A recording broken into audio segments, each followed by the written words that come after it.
if Michael Langwan is listening, or somebody who knows Michael Langwan out there, please let us know. We need to celebrate such bravery, our heroes. He became the first police officer to challenge the government. He became the first police officer to wear the MDC regalia. And I think during that time, to such an extent that most local papers actually published the story. So it was widely publicized throughout the country.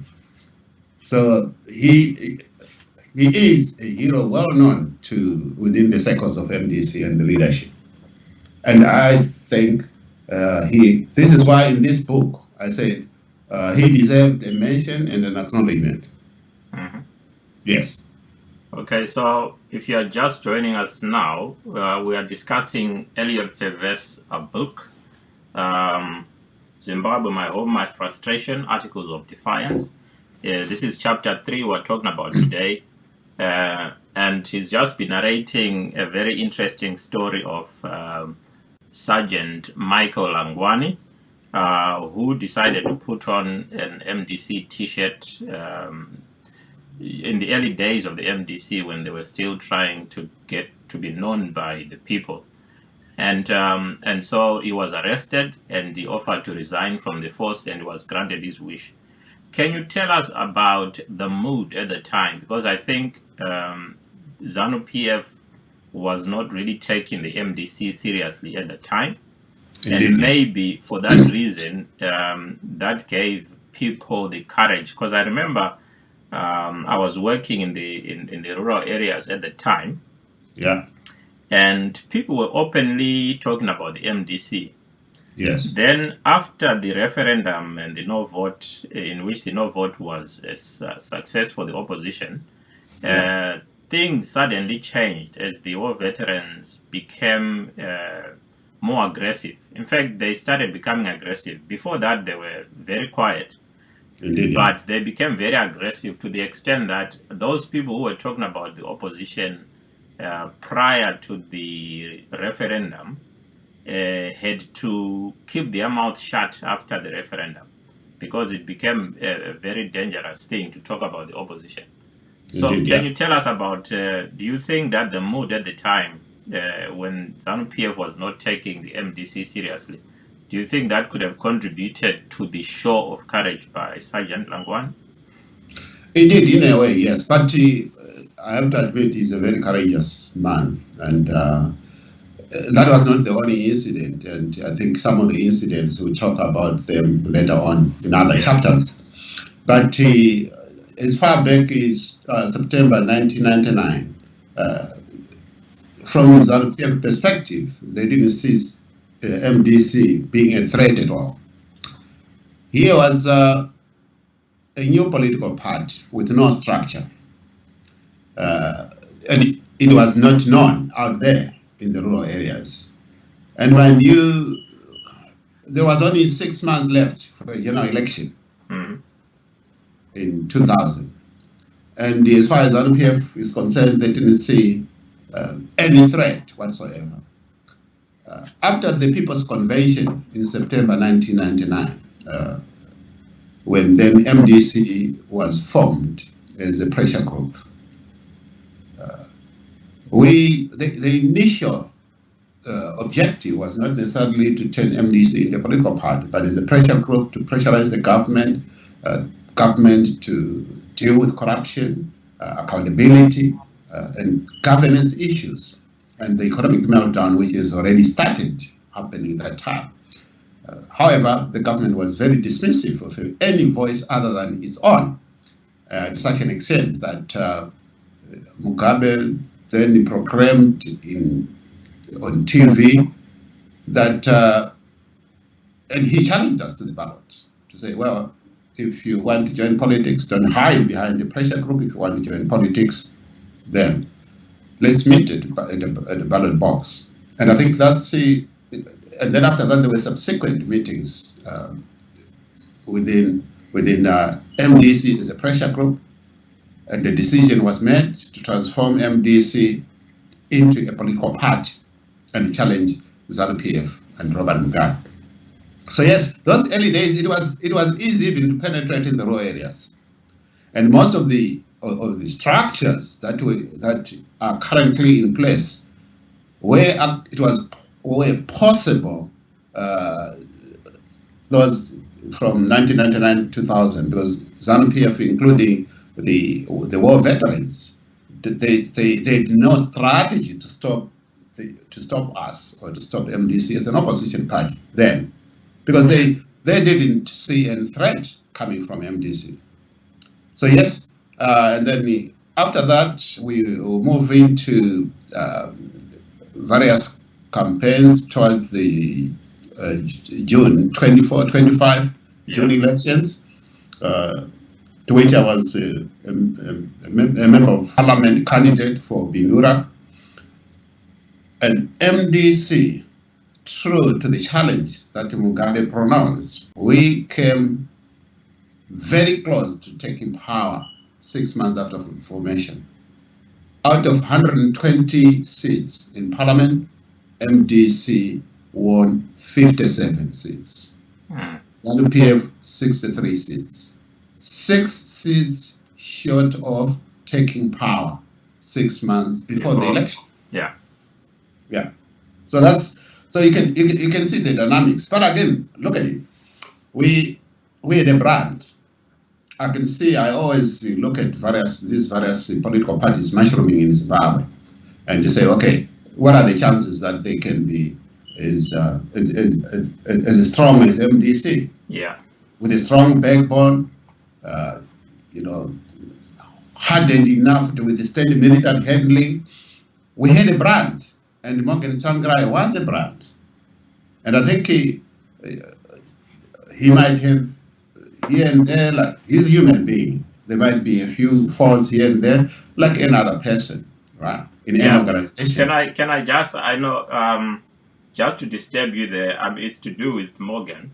In your book, there's a part where you talk about the fact that at one point, because of his history in the trade union, he was more popular. He was known more than the newly formed party. Indeed. So when people were joining, they were not joining the MDC, but they were joining Morgan. Oh yes. I mean, I was in charge of March Central. I knew the challenges. After meeting with Morgan Tsvangirai, he said, "We are allocating you March Central, so you are going to set up structures." Okay, there were no structures whatsoever. Not only structures, people there have never heard of the MDC, and who would blame them? It was a new party which started predominantly in town, predominantly in Harare. But yes, so during the outreach program, when we were selling the brand of MDC, people didn't know what MDC was. And it became so difficult to explain to people from a police point of view. But then we discovered that it was easier if you say,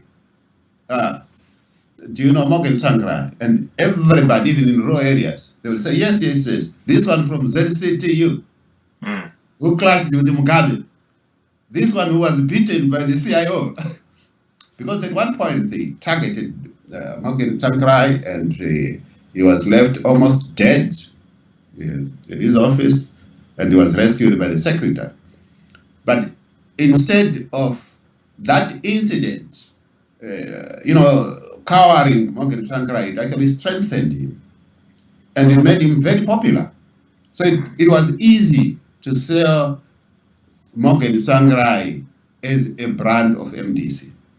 And it was not surprising that in 2000, February 2000, when we had the first Congress, initially the president of MDC was Gibson's band. But then it was unanimously agreed. I think even Gibson's band was aware and agreed that we needed a very strong character to deal with Robert Mugabe.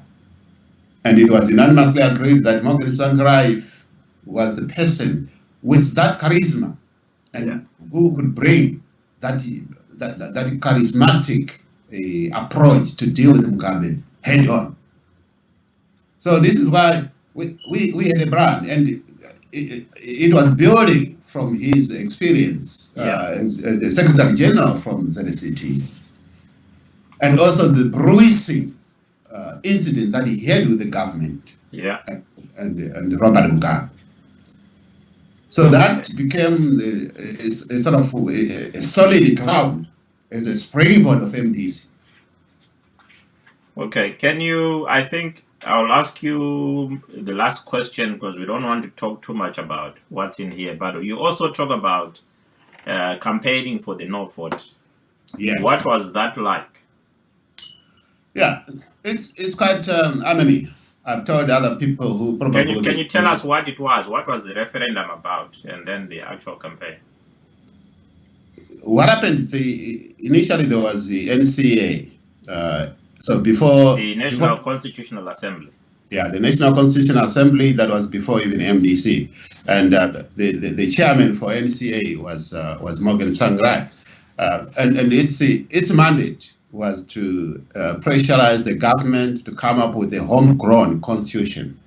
By then, I think we had about 16 amendments of the old constitution, of the Smith Constitution. So we were still using the colonial constitution with a lot of pages. So we wanted a homegrown constitution that actually limit the powers of the president and give an innovative approach of maximum of 2 terms.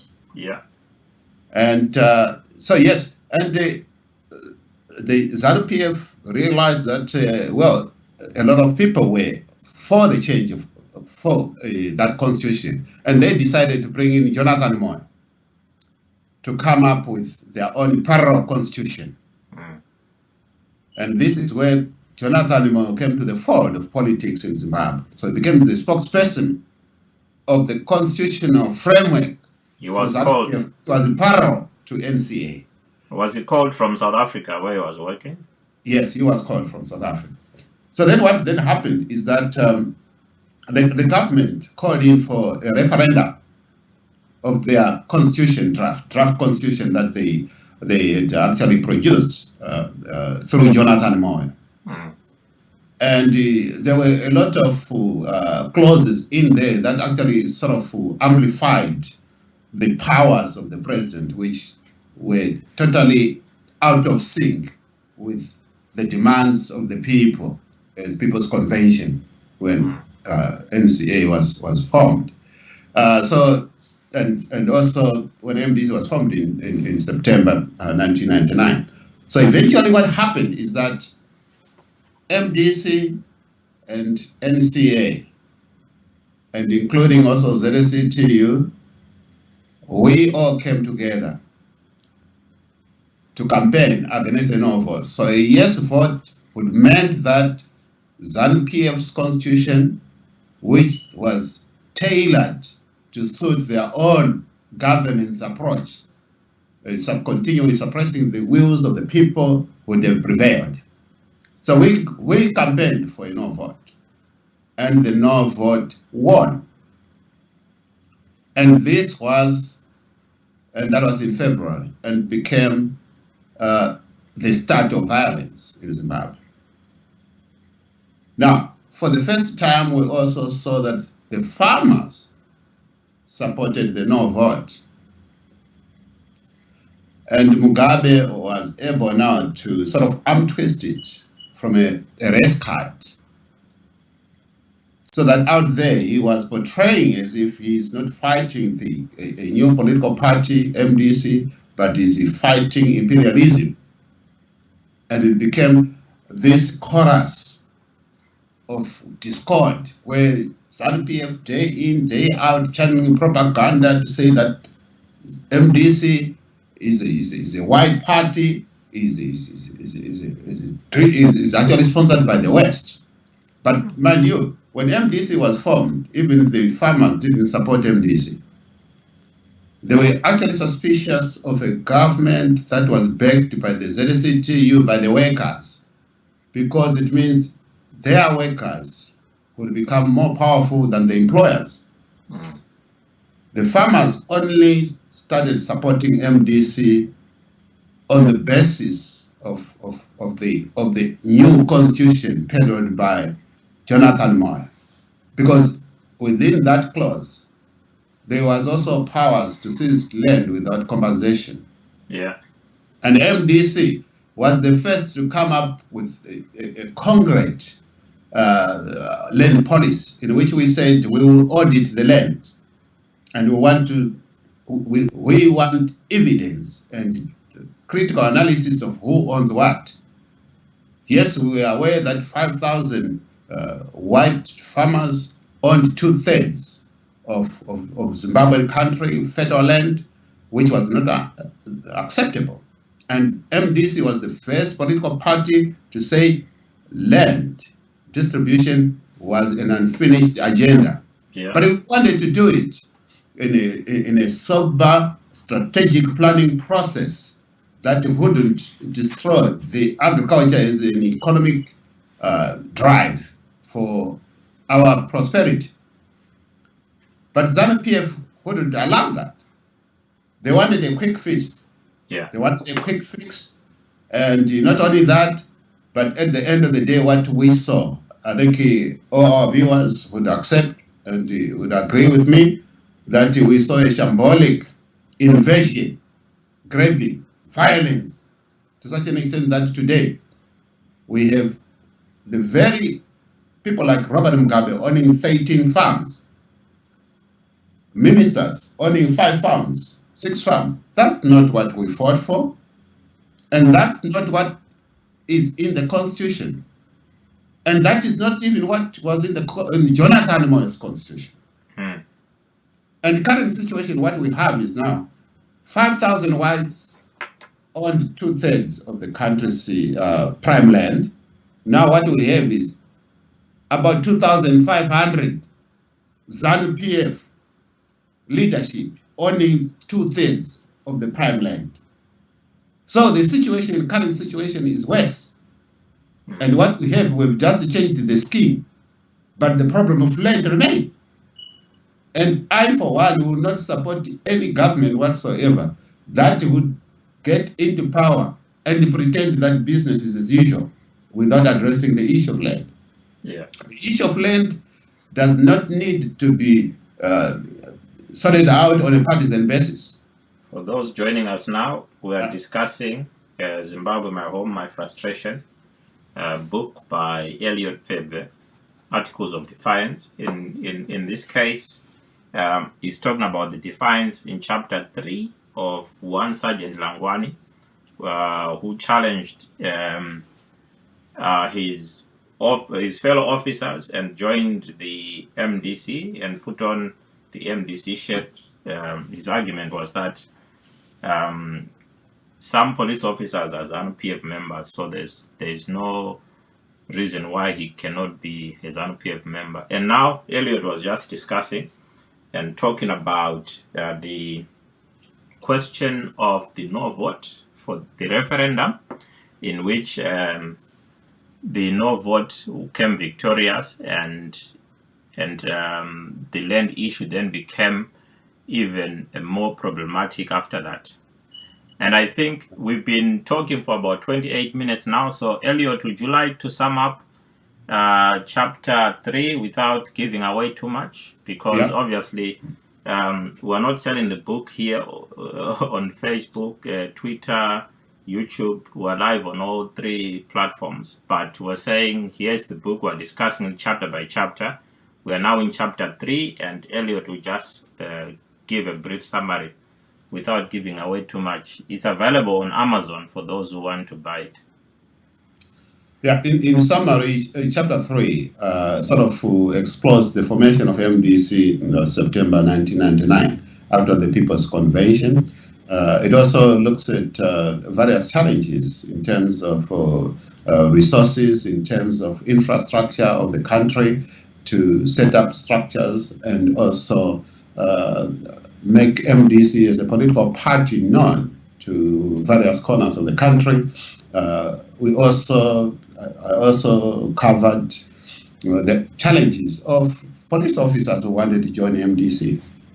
who eventually, some of them like Michael Langwan, ended up at Chikurubi maximum prison for just supporting the part, the new dispensation. We also, in the same chapter, there's also leading to the no vote, the referendum of February 2000, in which for the first time ZANU-PF was defeated and Mugabe accepted the defeat.